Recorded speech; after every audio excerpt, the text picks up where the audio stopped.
AlayaCare's implementation experience is one of the best ones I've experienced. It's not just the planning of the implementation, it's the execution. It's having a team there to provide accountability, to really guide you through the steps and make sure that you're not just converting over to a new system, but it's going to be the right system for you long term. Partnering with AlayaCare has really been an evolving partnership, and what we've learned over the years and experienced with AlayaCare is having a great team to work with who can really hear our problems, connect us with either vendors or different parts of AlayaCare that are rolling out in beta or coming down the line, where we can get an early taste to a solution that solves a big problem we have.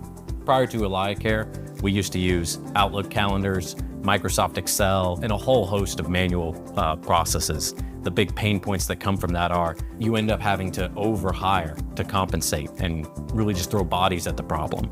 And with AlayaCare now, we're able to keep that staff trimmer, really up-level them in the care that they can provide, have a cohesive schedule, really optimize the staff's efficiency, and just drive a better experience for the nurse in the home, which translates to better care for the patient.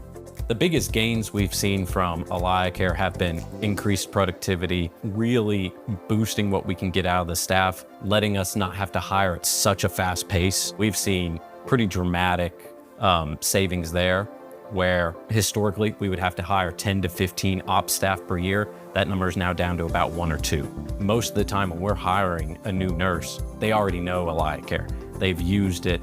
That's a whole section of training that we don't have to do anymore. Our time to schedule for new visits, which we have down to less than 2 days, our net promoter score, which is a 98, and a lot of that was mentioned from the seamless experience with the nurse. The biggest transformations I'm hoping for with AI is pulling staff out from day-to-day grind of checking boxes and really focus on critical thinking and really enabling better care. The less that they're checking boxes, the more they're thinking through patient care, the more likely they are to prevent a risk or a mistake happening for a patient.